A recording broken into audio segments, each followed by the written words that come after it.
Welcome to the Dream Life is Real Life podcast. I'm your host, Hannah Hermanson.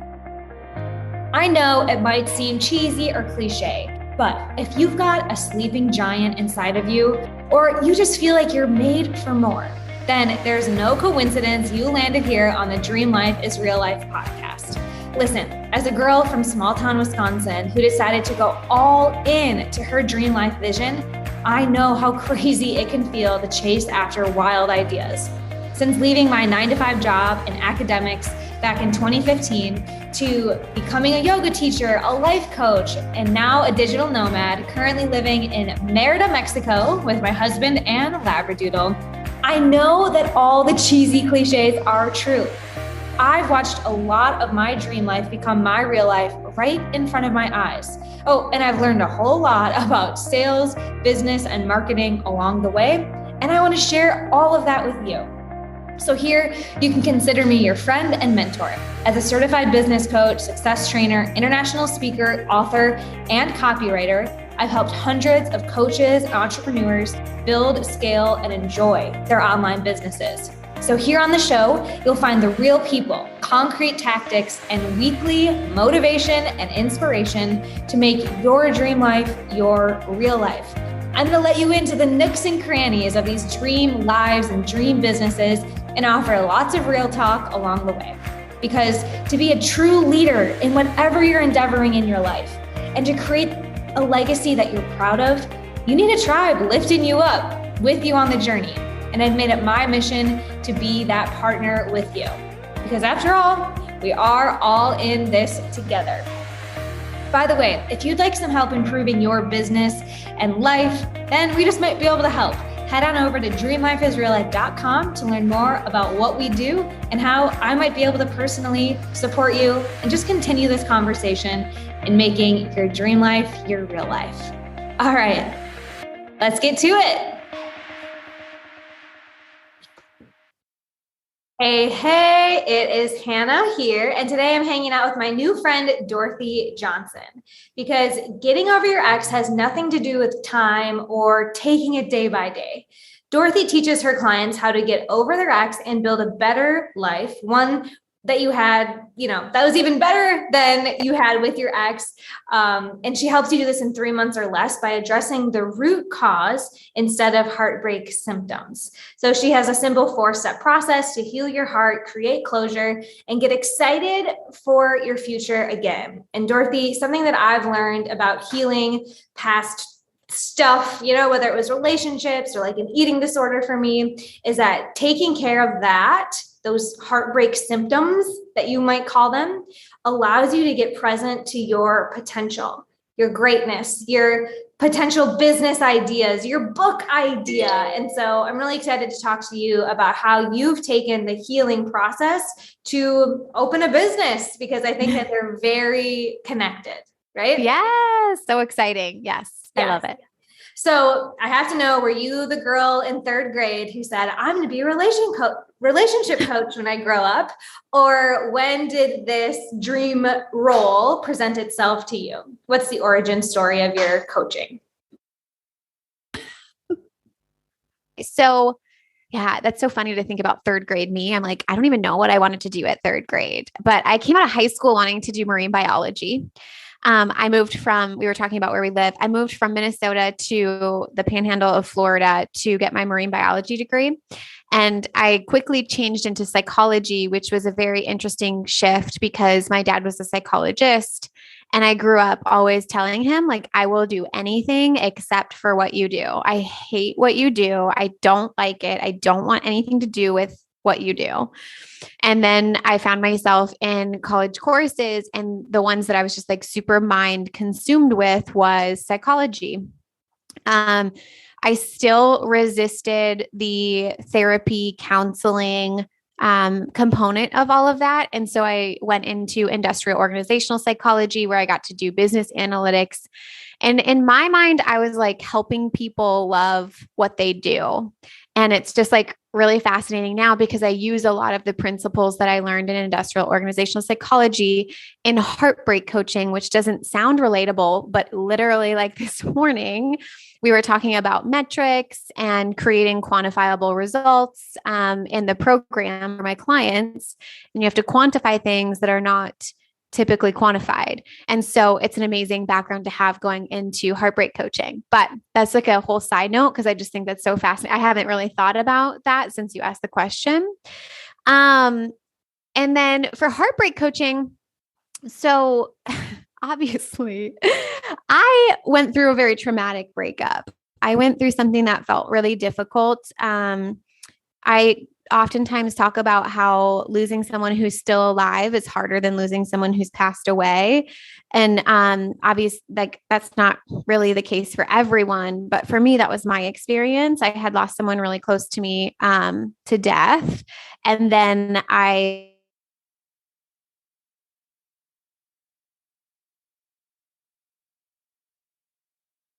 went through this breakup and I felt like death was something that I was like, I can't control that. Like there's nothing I could do or I could have done to prevent it. However, the breakup felt like there was something I could have done differently, or there was something that I could have done that would have changed the outcome, or maybe there's still something I can do to change the outcome. So I went through this very traumatic breakup with this guy of 7 years. We had been dating since undergrad. I went to grad school. He went to dental school. I got my big girl job in the city, all of the things. And then he finished dental school. So we were going to move back to Florida. And I was just so excited because I felt like we were finally starting our life. And I was 26 at the time. So I thought, oh my gosh, we're getting married. We're going to have babies. Like I'm right on track for all the things. And a month after we had moved back and gotten our home, I had to go away to Chicago for a business trip. And while I was away, he broke up with me on the phone. And I was very upset about this. And I'm a Taurus. So I'm super stubborn. And I was very upset that he broke up with me on the phone. I was like, I was home a week before. I'm going to be home in a week. Why are you breaking up with me on the phone? All of this stuff. And so I found a place, like an apartment that I wanted to rent. I rented it and moved in with my suitcase and told him that I would come pick up my stuff after when I knew he wouldn't be home. And so then I get to the house like a month later to pick up my things. And he had piled all of my things in the front room. And a new girl had been staying at the house ever since I had left. My neighbor was letting me know this. And I was so distraught. So I wasn't like, there was the pain of losing my best friend, losing the person I thought I was going to spend the rest of my life with. And then it was like compounded with anger and resentment and betrayal of this new girl just seemingly swooping in and taking the life that I had worked so hard for. So, and I just didn't understand like how did he replace me so quickly? Like all of those kind of belief systems and patterns were forming. And I got to work. So I decided in that moment, I was devastated. I was just a complete hot mess, a total wreck. I practically left all of my stuff there. I was like, you can handle all of it. And I just took like what I needed and packed it in my car and drove back up to Chicago. And in that drive from Chicago or from Florida to Chicago, it was almost like I made this pact with myself that I wasn't going to do any less. I was going to like make my life bigger and better than the life that I had with him. Like I refused to go backwards. I refused because for me, my ex was almost like a portal of possibility. He had a lifestyle that I'd never been a part of. He had a family that I had never been a part of. Like he had things that I was just like, oh my gosh, I want those things in my life. And I felt so attached to him because he was the one that showed me that they were available. And that was a part of the undoing that I was like, oh my gosh, I want to figure out how to have that life without him so that no one can take it away again in the future. Now, the interesting part is I spent about 1.5 years Googling, how do you get over your ex? How do you forgive and let go? How do you move on when your partner moved on quick? And there was all kinds of stuff on the internet. There was the no contact rule, meditate, get in the best shape of your life, travel, distract yourself. There were all these tools and all these different things, but it all felt like surface level stuff. But I did it all. I did all of the things. But a year and a half later, I still was feeling so much anger and resentment. I was still making decisions in hopes to get his attention. I was posting stuff in hopes to get his attention. I would daydream about accidentally running into him. I was even in a new relationship, and I was like seeing old jealousy and insecurity patterns like reappear. I was comparing that new person to my ex, all kinds of stuff. So I was like, clearly I am not over my ex. And I remember even searching like for podcasts around breakups, and I just like could not find anything. Eventually I landed on the life coach school with Brooke Castillo, and learning that thoughts create my feelings and her tools around forgiveness and things like that was monumental for me. For me, that was kind of I take that back. The catalyst to self-help and coaching was Jen Sincero, You Are a Badass. That book I had like on repeat all the time. I was listening to it on the train, my walks to work, all the things. And then I had posted at the time, I had this Bench Babe account. I was doing a YouTube thing with like fitness, and it was called Bench Babe. And don't look it up. I think I've taken everything down, but I have no idea. Yes. It's so right. It's like always on the internet. So, I was doing this Bench Babe account. And so I was posting stuff about heartbreak and breakups. And I was like, I kind of shared my journey, not really thinking it was helping anyone else, just like sharing inspirational quotes and stuff, mainly for myself to read and absorb and take in. And it was just so fascinating because as I was doing that, I had people reaching out being like, oh my God, you look like you're doing so well. And from like the outside looking in, it did look like I was doing well, but internally I was still struggling. And so when I found the life coach school, that was my turning point. And I immediately was like, yeah, I want to be a coach. I had already been playing with the idea of being a coach with Jen Sincero's work, but I had never had a coach. I've never seen a coach. I didn't know what coaching meant. And then when Brooke Castillo at the Life Coach School had self-coaching scholars, and then she also introduced her life coach certification, everything just like escalated so quickly. It's like I had joined self-coaching scholars in 2018, which is like her monthly membership thing. And then February of 2018, I signed up to be a life coach doing her life coach certification. And it was, after that point though, like as soon as I said I was going to be a life coach, there was no part of me that was like, what kind of life coach do you want to be? I was instantly like, I was clearly put on this earth to help people with breakups and heartbreak. I like finally cleaned that up for myself. We're doing it all wrong. And the stuff that's out on the internet is incorrect. And there's nothing under podcasts. So I was like, I am going to be the breakup coach, and I'm going to create the podcast for breakups. And we're going to create a completely different way of doing heartbreak. And it's going to be like a movement. Amazing. Yeah. That hero's journey, right? Of going through the experiences yourself and the guide presenting itself. This is me, like, making the story, the copywriting story of everything that you just shared, really being so common to coaches who have had life experiences, and that knowing that like inner giant that's like, let me out, do something with this, like allow this to be part of why you're here and like fulfill on this purpose. So with that hero's journey, what I typically hear from coaches is that they have all the inspiration, the guide lines up, they get certified, they have this vision. And then somewhere along the line, they realize they're going to have to learn how to be a business owner, not just a coach, but also a business owner, and do marketing and sales and personal branding and maybe accounting and like, whoa, this whole other brain, like side of our brain that most coaches didn't sign up to use. We signed up to use our psychology, asking questions, inner healing side. And then there's this other like business owner side. So I'm curious, with all that inspiration, you had all the tools. Let's get into some nitty gritty here and talk about moving from that vision of I'm going to start a movement to showing up and bringing it into reality. So what were some of the things that helped you establish your business and start to own this spot, this like the heartbreak coach? What were some of the most critical foundational pieces? Didn't have to be the first thing you did. Yeah. But what are the foundational pieces that you put in place to set yourself up for that trailblazing? Yeah, that's a great question. I think that a couple of things are coming to mind. The first one was that I just wanted to get a lot of experience coaching. I got so much experience coaching, and the life coach school was really great about guiding you to like your first 100K.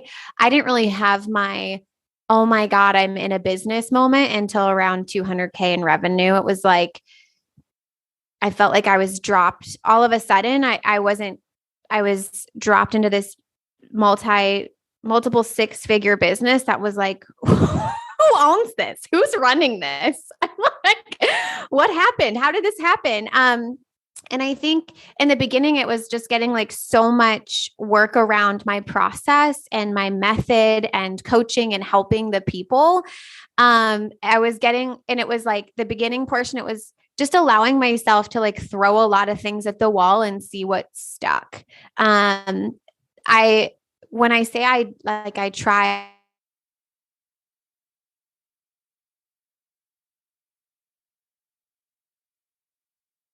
a lot of different things in the beginning of my day, wasn't really tied to, how do I put this? I wasn't really attached to it working right away.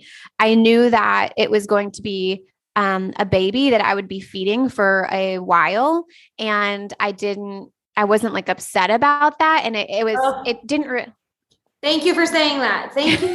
Thank you for saying that. Like, it's such a lost phenomenon where, you're one funnel away from retiring on an island. Like, we're emerging from this like decade, 30 years of this masculine mindset that's like, you just have to find the switch and flip it. You just have to hack the code. And like, the harder you work now and the more that you hustle now, like you'll find it. And that's such a fallacy. I love this more like feminine approach that you're saying of like, I should feed this baby. It's not going to take 3 minutes. It's going to take like 3 years. And playing that long game from the beginning, I think, is so critical for our mindset.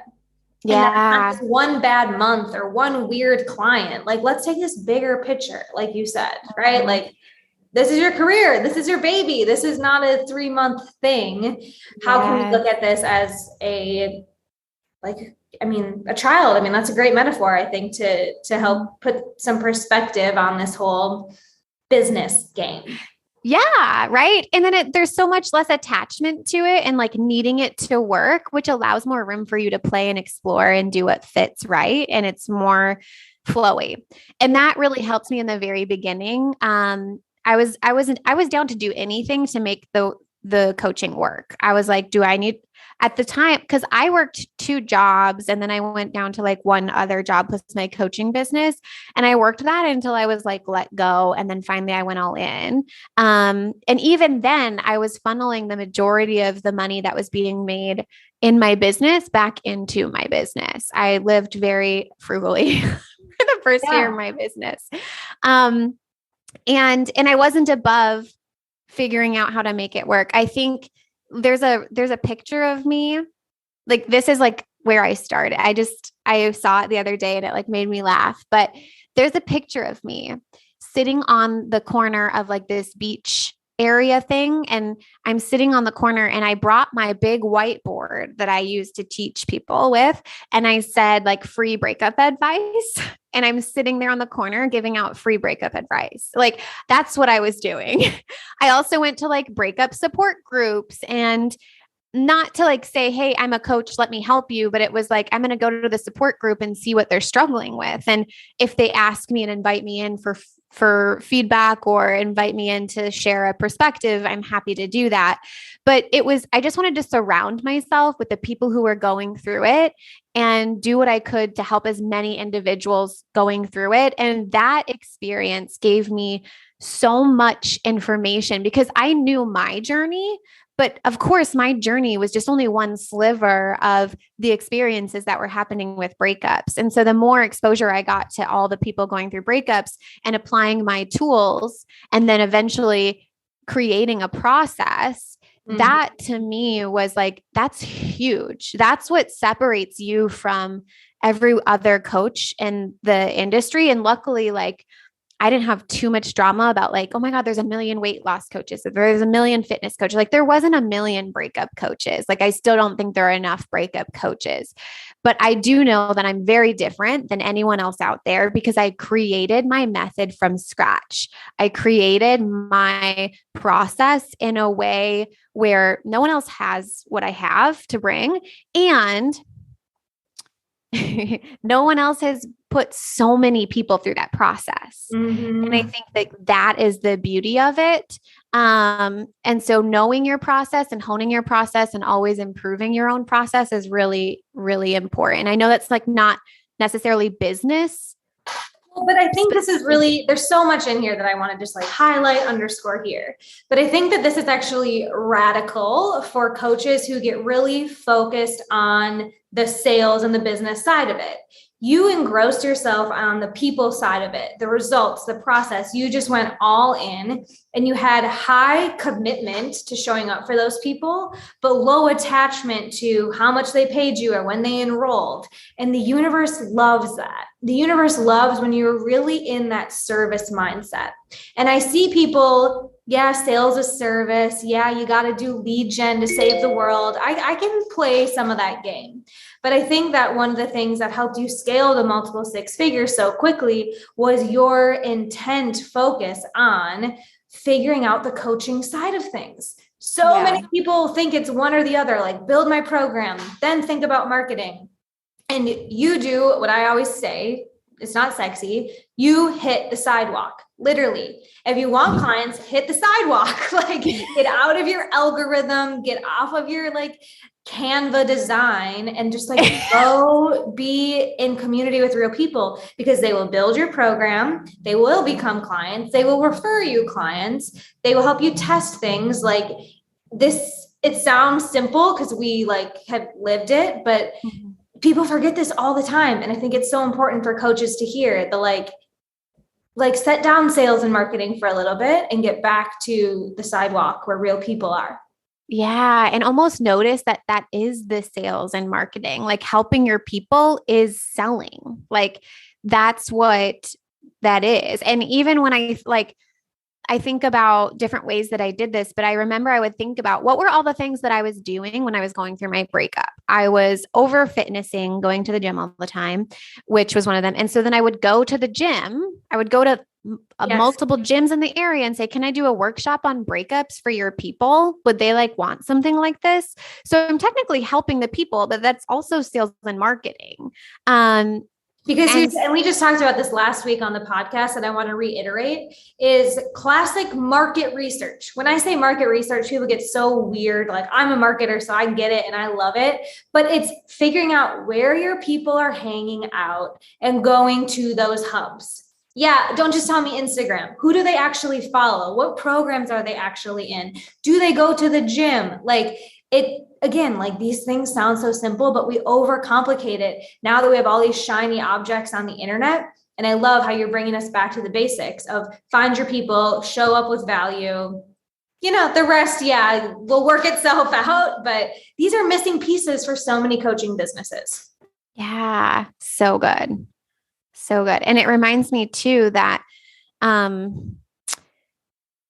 get like creative. Like it's more fun to get creative. I mean, Instagram is like amazing. I think the internet and Instagram, like there's so many amazing tools with that, but what would it be like to like get out of the box? And then once the other thing that I was going to say too, that's kind of related to this is once you start actually helping the people, at least from my perspective, you start growing your own belief in your ability to help them. And if you have a strong belief in your ability to actually help anyone with your specific problem that they're helping, it just automatically sells itself. You're magnetic because you're like, yeah, no, I know this works for you. If someone comes to me with a problem and they're like, I don't know if your program's going to work because of this X, Y, and Z, I'm like, it's very certain to me that I have no doubt that it will work. And you only get that through belief and practicing that belief and actually seeing it happen.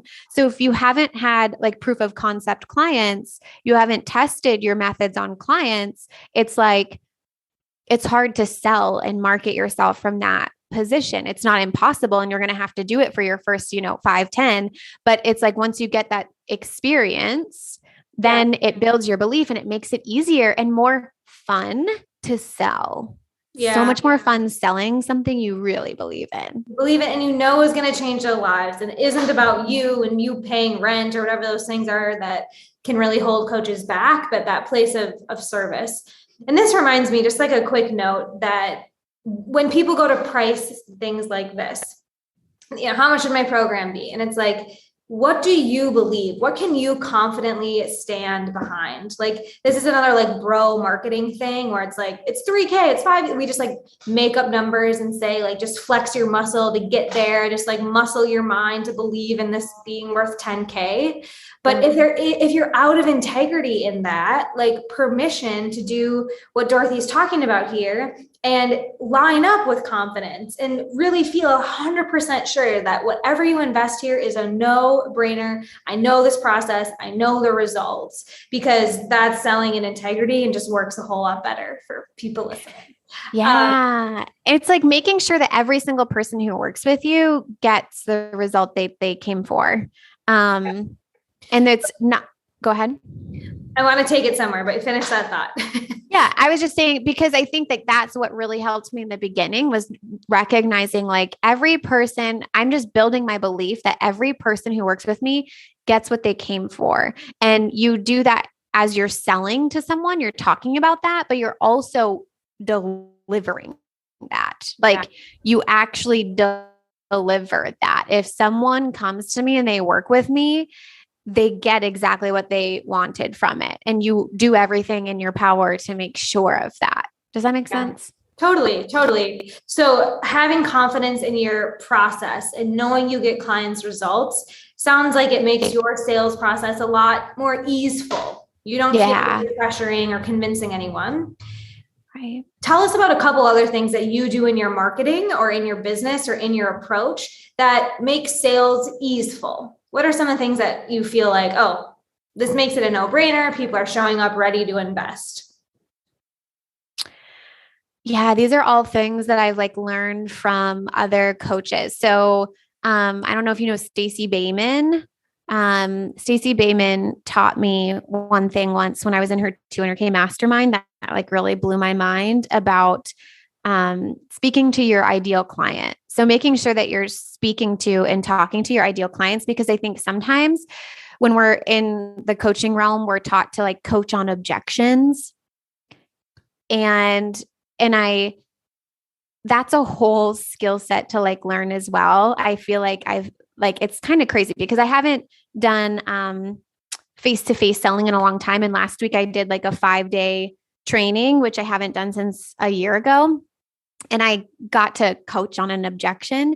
And it was like, it's such a different, when you're just really curious about it and you have no ties to someone being there, it's such a beautiful thing to like actually coach on an objection. Like this one specifically was, she brought up like, I'm strapped for money, this, that, and the other. It's a lot of money. And I'm like, when we really looked at it, it all came down to like, I don't think I deserve this. Who am I to deserve this? And when you get at that, it's like, it doesn't even matter if they sign up to me. Just them seeing that is such a beautiful realization and helping them make a decision from an empowered place, not necessarily from fear and doubt. And so like, that was a really cool experience that recently happened. But originally what I was saying is marketing to your ideal people. So like, I'm always talking to my best client, not necessarily my worst. And I think we can get oftentimes just like pulled into speaking to the haters or someone who disagrees with you and trying to like convince them to agree with you on some stance. Or even the problems. We can really focus on the bad and how hard it is and all the negative things that happen during a breakup or during a hard time. It's that like negativity bias that we have. Yeah. Versus speaking to like the person who already picks up what you're putting down, getting excited with them, not trying to convince them. It reminds me too of Dr. Joe Dispenza. I don't know if you've ever read any of his books, but Becoming Supernatural, he talks about, I think it's in the foreword that he talks about how he was trying to convince all these doctors by doing all these brain scans and by getting all the data and I love the data. I'm like eating up the data, but, was trying to convince these other people when it was like so clear that the miracles were happening, these supernatural things were happening. And he just needs to show those things to the people who are already in it, and then guide and usher the individuals who already see it and want to be a part of it. And having a full client list or having an entire group full of your ideal people is something that I cannot put into words. Like, it is the most fun experience. And once you do it once, when someone gets into your program and you know it's not an ideal person, you can see it and call it out, and you don't have, again, attachment towards it, but you can say, this might not be the right container for you. And it's just a magical thing to like have an entire bucket of your most ideal people. Totally. And that makes turning people away part of the process too. I think one of the shifts I make with all of our clients is to help them think about an application process to work with you, because a lot of our clients are coming from bro marketing. That's like, sell hard, basically, right? And convince people that this is priceless. And I say, like, that sounds like really hard and effortful. Like, let's have them apply and sort of pre-sell themselves. And what we show in our brands, like you were talking about, like the content that you post, not just about you have problems and this horrible thing happened to me and I have these haters. Like, let's elevate your brand to talk more about the aspirational aspects. What happens when they work with you? What is it that they actually want? Because this is like a consciousness, like where the world is going, my woo-woo side, is that we're really starting to move away from that masculine energy of you have to do the right thing. I'm going to pressure you into this.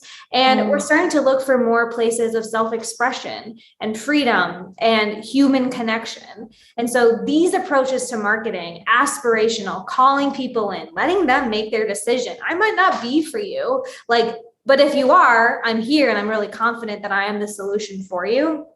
That energy is what's going to, I think, help the coaching industry thrive. If we keep going down the problem, agitate, solve thing, I think we're going to put a lot of people off. I agree. Box for the day.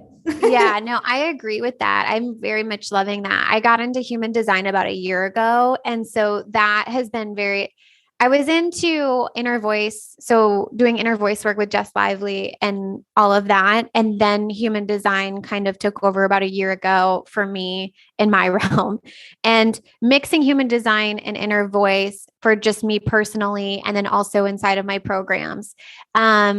It's been really helpful for marketing and sales, because the best thing I could ever do for someone is just to guide them back to themselves and help them make that decision from an aligned place and an aligned, empowered place for them. So that when I'm talking about sales or marketing, or if I'm helping someone make a decision, I don't know what's best for them. I know what my program does, and I know what my process does, and I know what it delivers for anyone who joins. But that is not my place to say that what's right for someone right now is to be there. And I think that human design and inner voice, and helping them listen to their inner voice and using their authority within their human design, has been really beneficial in helping them come back to themselves, feel empowered and like certain in their decision, even if that decision is no, get over your ex program is not meant for me right now. But Dorothy, that's a true coach, to use inner wisdom tools and allow people to find their answers. And again, I'm like really on a soapbox thing about this, because I'm so fried with the coaching industry, leaving that and thinking we have the right answers for our clients, when we can give tools and assessments, but I am with you in this, like, guide people to their answer. And if my program is right, they're going to be the perfect clients, because they're going to show up and feel called and be aligned and not just be questioning me in the process the whole time, because I convinced them to be here. Yes. So good. Amazing. Okay. So with that, if we've got folks experiencing heartbreak or, I think that's really the folks that will want to like really continue this conversation with you. But it could just be that they're looking for some of that inner guidance back to themselves, because like you said, these symptoms of heartbreak are really just like that mirror, right? That opportunity to work through some stuff that's happening in our inner world. So where and who should go check you out? Where should they go? How do folks continue this conversation with you? Yes, I love it. So I have a podcast called How to Get Over Your Ex. So if you have a friend who's suffering from heartbreak, maybe you're suffering from heartbreak, wanting to get over your ex or wanting to build a life that's bigger and better than the one that you had with your ex, I highly recommend going to take a listen over there. And then if you just want to come hang out with me, have conversations about business, anything like that, feel free to follow me on Instagram at Breakup Coach Dorothy. Slide into my DMs. Would love to chat with you. Yeah, amazing. I'll see you there. Amazing. Yeah, we'll make sure we have links to your podcast and your Instagram, because you are a delight to chat and connect with. And I'm sure you've got lots of value and great conversation for folks to jump into.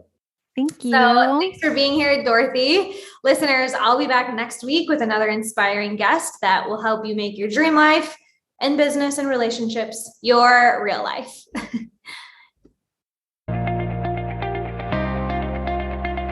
And don't forget to hop on over to dreamlifeisreallife.com/show for specific goodies that we talked about today and access to continue the conversation with these guests as well as myself. I cannot wait to see what you create. Until next time.